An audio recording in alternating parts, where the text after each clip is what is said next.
Les regalamos la casa, le pusimos todo y después que sobrevivan. Nosotros los adoptamos a esta familia, así que los vamos a seguir sosteniendo hasta el último de sus días. Y claro, no le resolvemos no le resolvemos el problema a todo Cuba. Pero imagínate lo que pasaría si cada uno hiciera un poquito, si cada ciudadano que puede hiciera un poquito, porque esto no es sí es una inversión, no la voy a subestimar, pero no es una super inversión que no se puede hacer. Y esta familia, para ellos sí se marca una diferencia y toda la isla estaba feliz, no es que alguien está envidioso, celoso, porque saben que empezó una suerte de viento de cambio que no viene desde la política, que no viene desde un cambio necesariamente de gobierno, sino que viene desde la solidaridad, del amor, porque siempre cuando la ofrenda es grande hasta el santo desconfía. Y entonces la pregunta es inevitable, ¿qué están esperando y qué quieren a cambio? Nada, lo vamos a sostener. En mi caso, y como en el caso de muchos, yo no tengo a mis papis en vida, partieron a la eternidad. Y el honrar a los padres, a los viejos, no tiene que ver con los nuestros necesariamente, con los que tenemos línea sanguínea, sino con todos los abuelos que podamos. Y esta es una manera de honrarlos, así que yo me adopté 6 papis. Espero que se forme una pareja ahí con el peticito y la... Estaba mirando mucho para allá, ¿vieron? Bueno, ¿estamos listos, gente, sí o no? Muy bien. Antes de meternos en la gran historia de hoy, yo necesito que regresemos juntos a los días en que no existían los teléfonos celulares. Aunque algunos no lo crean, aunque algunos millennial, centennial y generación Z me miren con ojos de asombro, esa era existió. En tiempos pasados hubo un segmento de la historia que se recordará siempre como los días del teléfono fijo. Aunque algunos nos miren incrédulos, me están diciendo, nah, ¿en serio? Los teléfonos no siempre fueron móviles. No cabían en los bolsillos, ni en los bolsos, ni en las carteras. No eran inalámbricos, mucho menos inteligentes. Los teléfonos estaban conectados a cables que se enchufaban a la pared y que a la vez se conectaban a líneas telefónicas. Incluso esos teléfonos fijos, por lo menos de donde yo vengo, no llegaban a nuestros hogares de clase media tirando a subsuelo. Los teléfonos podían tardar 20 años, no estoy exagerando. Uno pedía el teléfono y decía, ¿y en cuánto me lo ponen? Y calculen estas 2 décadas. En 18 o 20 años, si tiene suerte y un amigo dentro, quizás se lo pongan en 15 años. No estoy exagerando, hay gente de Argentina que debe coincidir con esto. De manera que vivíamos incomunicados. Y viajábamos durante horas en el bus, en el tren, y se nos pasaba todo el día en una sala de espera sin aplicaciones para entretenernos. Había que leer o mirar el techo o dormir. Eran los buenos tiempos analógicos. No podían traquearnos, éramos inubicables. Papá se iba y se iba Dios. ¿Dónde está papá? No se sabe hasta que dé señales de vida. Éramos inubicables. Viste que ahora mira el celular y dice, mira, ¿dónde está? Mira, ¿dónde está mi marido? Ya sabía, eso no pasaba. Nadie sabía dónde estaba el marido.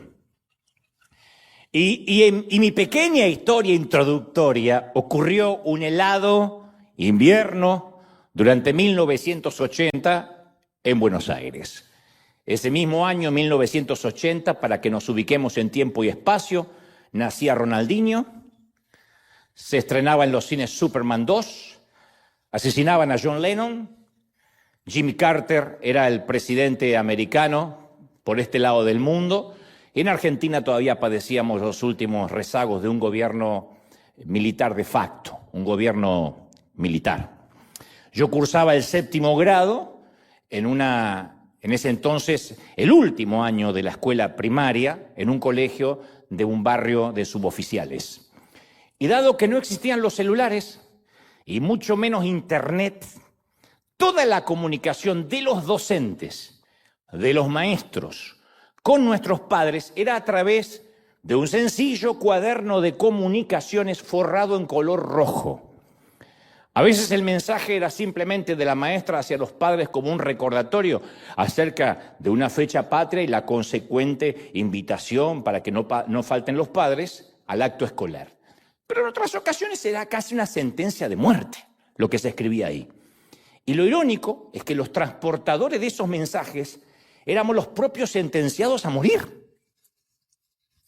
Estimado señor Goebbels, Goebbels, el cuaderno de comunicaciones. No, el cuaderno de comunicaciones. Lo llevaba y ella ponía, estimado señor Goebbels, su hijo no ha completado esta semana la tarea y lo veo muy distraído durante la clase. La maestra, soplona, alcahueta, zapa, chivata, delatora, comunicaba a nuestros padres a través nuestro, eso era cruel. Y al día siguiente yo debía regresar con el mismo cuaderno rojo, donde debajo de esa nota aparecía la firma de mi padre, seguido por una suerte de disculpa que decía, enterados, nos ocuparemos de que esto no vuelva a ocurrir. En mis tiempos ese enterados y nos ocuparemos no implicaba que me iban a llevar a un psicólogo, a un terapeuta.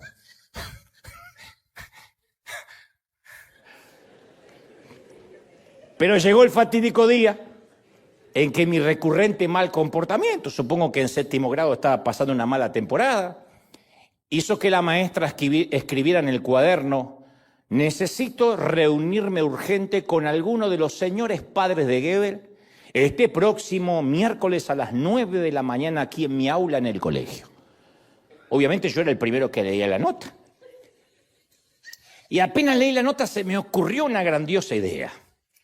Como ya me había inventado un par de veces que habían operado de la vesícula a mi mamá, y como ya se me habían acabado las excusas y la cantidad de vesículas,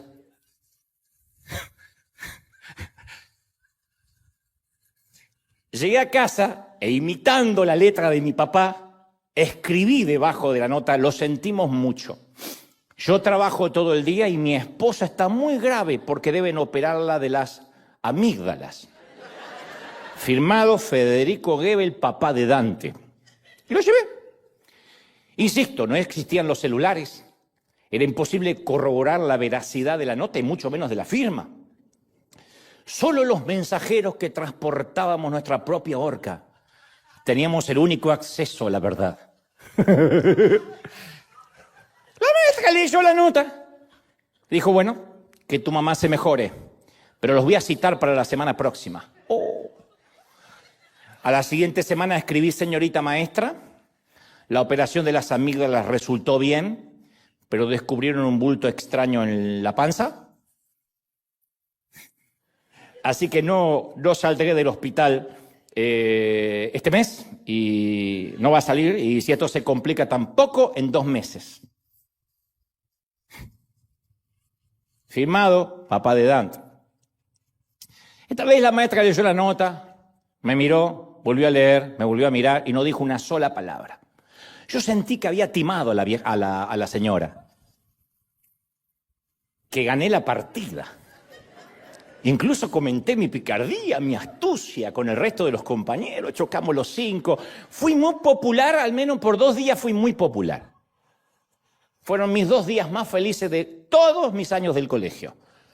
Me pedían autógrafo, me pedían que imite otras firmas, que simule otras notas para mis compañeritos. Me sentí un político. Bueno, pero el viernes de esa semana, de esa misma semana, la maquiavélica y endemoniada maestra se tomó el trabajo de aparecer en la puerta de mi casa. Y apenas mi padre salió a recibirla, dijo, señor Goebbels, su última nota me dejó muy preocupada, así que el consejo escolar me ha enviado aquí para tener más novedades acerca de la gravedad de su esposa. Acto seguido atrás salió mi madre vivita y coleando.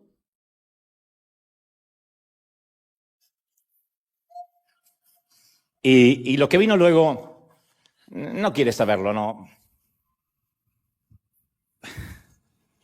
Lo sórdido de lo que ocurrió aquella tarde me obliga a no abundar en demasiados detalles, especialmente por aquello de no herir ninguna susceptibilidad y respetar la memoria de mis padres que ya no están. Lo cierto es que 44 años después sigo usando esta historia para ilustrar la estupidez de los atajos. Porque eso es lo que usé, un atajo. Fui un timador, pequeño timador, pero timador al fin.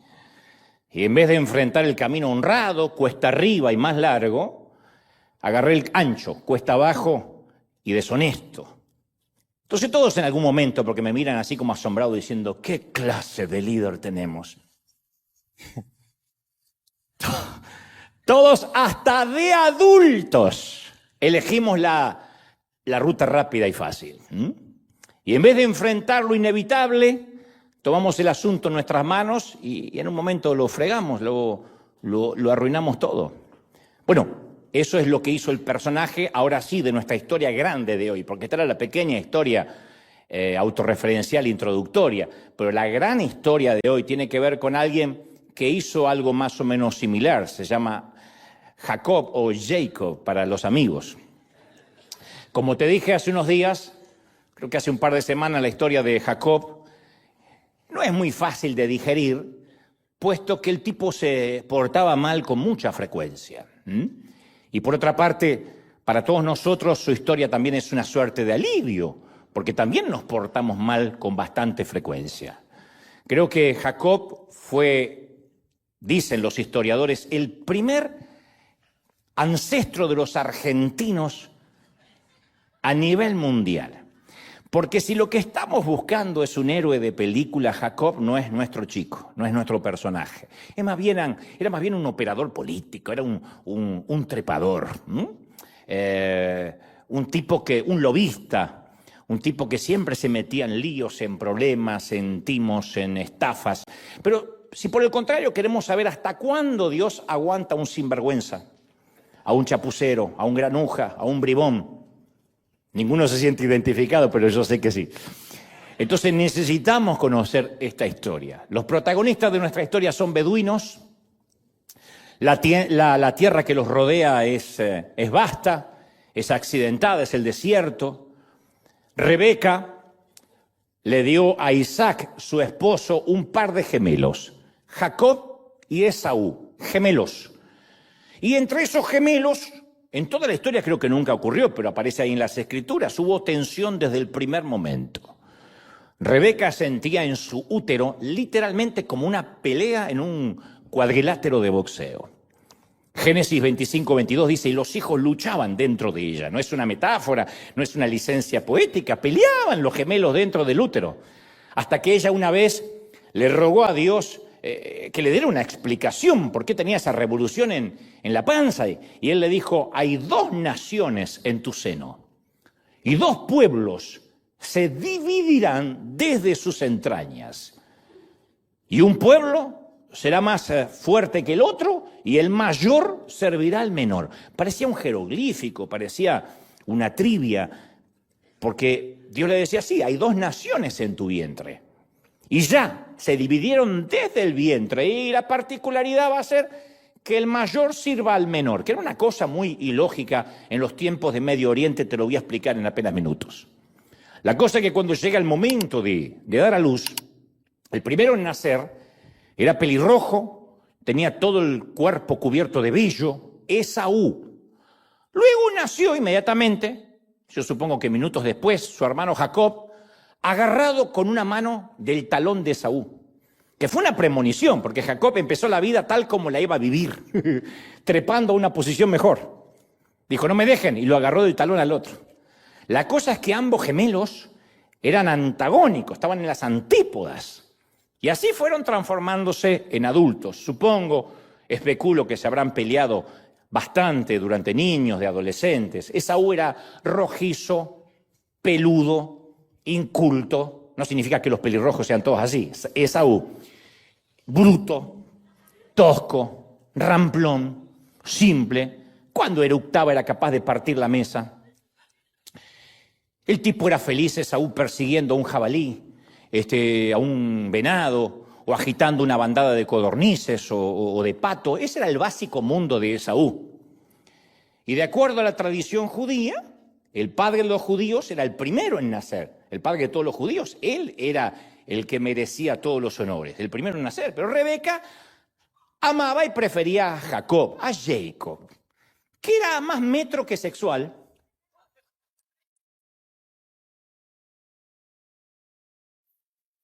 Sabe la señora. Más estudioso que musculoso, más de la casa que de estar afuera. Era más de sábado me quedo a mirar Discovery Channel que saliendo a cazar patos el sábado con el hermano. Jacob era el consentido de mami, el segundo. Génesis 25, 27 lo describe así. Era un hombre pacífico que habitaba en tiendas. Él no iba a por la comida, él esperaba que se la trajeran. El padre amaba a Esaú, al velludo, al bruto. La madre amaba al más delicado, a Jacob. Esta era la familia más parecida a los Simpson que a los Ingalls. Hermanos que se enfrentaron desde el útero, padres que tenían sus preferencias, sus favoritos, Esaú y su fuerza, Jacob y su cerebrito. Cualquier terapeuta se habría hecho millonario haciéndole terapia a esta familia completa y absolutamente disfuncional. Aún así, estos gemelos podrían haber coexistido si no hubiese sido por el privilegio del derecho de nacimiento que se estilaba mucho en Israel, entre los judíos, en el Medio Oriente, el derecho de nacimiento. Derecho que prometía beneficios económicos, especialmente, preeminencia en el clan, el doble de la herencia, todos los privilegios. Eso era el hermano mayor. Un día, el obtuso Esaú vuelve al hogar después de casar. Ya eran adultos los tipos. Tenían el estómago vacío y olió desde la puerta la olla de pozole rojo, guiso para los que no son de México, o algo similar. Bueno, el pozole no tiene explicación, es pozole. Huele el pozole rojo que Jacob, su hermano, estaba revolviendo sobre una olla de fuego, sobre el fuego ardiente. Entonces el aroma al maíz pozolero, la costillita de cerdo, la cebolla picadita, el queso, los chiles guajillos. ¡Ah, me interioricé, eh! No, si yo acá no vengo a hablar estupideces, yo me interiorizo. La lechuga romana, fileteada, y el limón le hicieron agua a la boca, como algunos mexicanos acá que diciendo, ¡ay, cuánto falta! Y con su voz gutural y cavernícola, Esaú dijo, hermanito, dame una cucharada de lo que sea que estés cocinando ahí. Cuando ustedes prediquen, hagan de cuenta que es argentino, pongan en el acento que quieran. Y el que de niño lo había agarrado del talón, vio la oportunidad y no lo dejó pasar. Le dijo, ¿qué? ¿Cuánto vale un plato de pozole para ti? No manches. Lo que sea, hermano, que me muero de hambre, porque era medio cholo.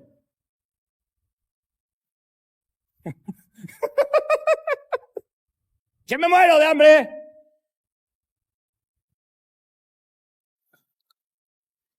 ¿Cualquier cosa? Claro que cualquier cosa. Me comería una vaca ahora mismo. Di tu precio. ¿Quieres mi arco y mi flecha? ¿Quieres mi nuevo cuchillo? Es tuyo por ese pozole maravilloso. Ok. Quiero la primogenitura, hermano. ¿La primo qué? La primogenitura. Esaú miró el guiso de pozole, sopesó las opciones y acto seguida, sin siquiera pensar, selló su destino con estas palabras. Mira, hermano, yo en cualquier momento me voy a morir. Estoy en la casa con los venados, con las cosas salvajes. Así que ¿de qué me sirve como se llame? Y Génesis narra, Esaú restó importancia a sus derechos de primogénito. O sea, menospreció, la desdeñó. El derecho de primogenitura, de ser el hermano mayor, estaba amparado por la ley. El padre no podía dárselo a otro hijo que no sea al mayor. Ahora el hijo primogénito, sin embargo, podría perderla, podría venderla, que es lo que hizo este. Para el tosco Esaú, La primogenitura era algo intangible, invisible, casi algo espiritual. El plato de guiso estaba ahí frente a él. Así que accedió de inmediato al intercambio. Y Jacob le dice, tú sabes lo que estás haciendo, hermano, ¿no? Cuando papá muera, voy a obtener el doble de la herencia, lo sabes, ¿no? Mientras tanto, Esaú se ató la servilleta en el cuello. Sí, el doble, el doble. Alcánzame el aguacate y chicharrón. Ok. Entiendes que yo voy a ser el primero y no el segundo, ¿no? Sí, lo que digas. ¿Qué hiciste, tostadas para acompañar? Esaú significa que la promesa que Dios le hizo a nuestro padre Abraham, a nuestros abuelos, será para mi familia y no para la tuya, lo sabes, ¿no? Ya deja de hablar, aburrido. Sírveme la comida de una buena vez. Y lo que estaba ocurriendo en ese almuerzo es que Jacob se estaba convirtiendo, en el padre de las 12 tribus, y de su linaje nacería muchos años después nada menos que Jesucristo, derecho que le correspondía supuestamente a su hermano, que ahora la estaba vendiendo. Esaú se quedó solo con su almuerzo. Eso se llama extorsionar a un bruto con hambre. Anoten las esposas.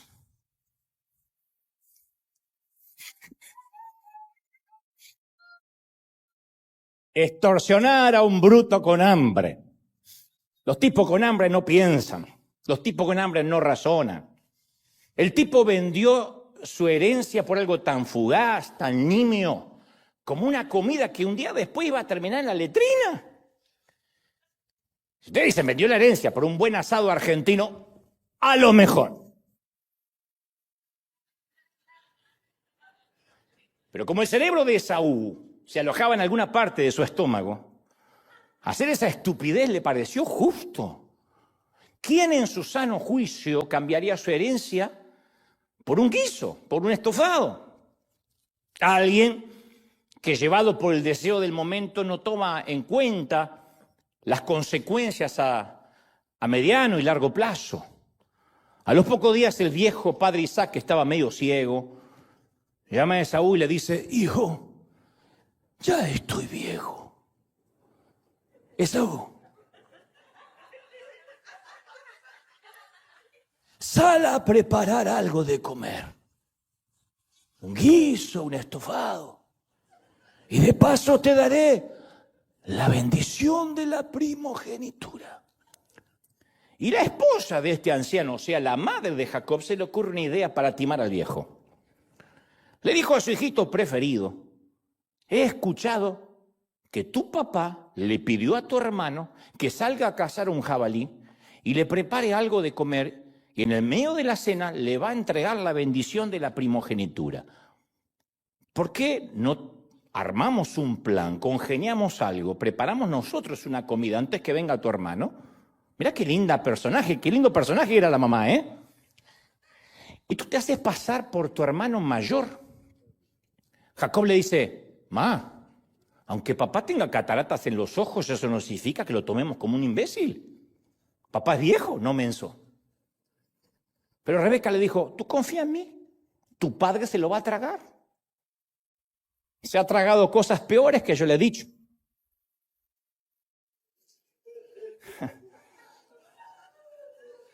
Se ve que lo de Esaú era hereditario. Así que cocinaron un cordero, la mamá con Jacob, cortaron una piel de cabra, Jacob se la puso sobre los hombros y en los brazos para simular el cuerpo velludo de su hermano Esaú, y entró en la tienda del padre. Y Jacob, a pedido de su mamá, imitó la voz de su hermano. Le dijo, cuidado que con la voz te va a sacar. Entonces Jacob dice, papá, soy Esaú. Recién llegué. Y el viejo Isaac cayó en la trampa y bendijo con voz ronca a Jacob, pensando que era Esaú. Que te sirvan los pueblos y póstrense ante ti las naciones. Sé Señor de todos tus hermanos e inclínense hacia ti los hijos de tu madre. Malditos los que te maldigan y bendito los que te bendigan. Te bendigo, hijo. Y sin saberlo, Isaac coronó al hijo equivocado. Al rato aparece el hermano mayor Esaú, cargando un jabalí. 3 ratones ciegos, 3 ratones ciegos, cantando quién sabe qué. Prepara la comida para su padre. Y cuando dice, papá, te preparé tu comida, el papá ya no tenía hambre. La bendición ya no estaba disponible. Y el padre dijo temblando, lo siento, tu madre y tu hermano me timaron. Yo acabo de bendecir a tu hermano. Ahora, con nuestra mentalidad occidental, yo sé lo que están pensando, esto se arregla fácil. Agarramos a Jacob del cuello, lo llevamos arrastrando hasta la tienda, que el padre se retracte y bendiga al hijo correcto. Pero esto no funcionaba así en Medio Oriente. La bendición tenía un elemento vinculante incorporado, era irreversible e irrevocable. Jacob ya había cobrado el cheque. Y de alguna manera es un símbolo hasta el día de la fecha del poder de nuestras palabras. Hay ocasiones que uno no se puede desdecir. Ustedes dirán, sí, estamos viviendo un tiempo en que ni los contratos valen. Sí, pero yo hablo de otras cosas, en esos momentos de frustración donde le decimos a un hijo que nos decepcionó, o lo adjetivamos, o lo descalificamos, y al rato, como todos padres, nos calmamos, razonamos y pensamos, ¿dónde está el botón para retroceder y borrar? ¿Por qué me dejé llevar? Si acaso yo era peor a su edad. ¿Cuántas veces debemos decirle a nuestros padres que han sido buenos padres hasta que esas palabras halagadoras de alguna forma apaguen el grito de las palabras que dijimos algunos años atrás cuando los insultábamos, cuando nos fuimos pegando un portazo? Por algo Santiago aconsejó a los que tenemos mandíbulas más rápido que el cerebro que seamos pronto para oír y tardo para hablar.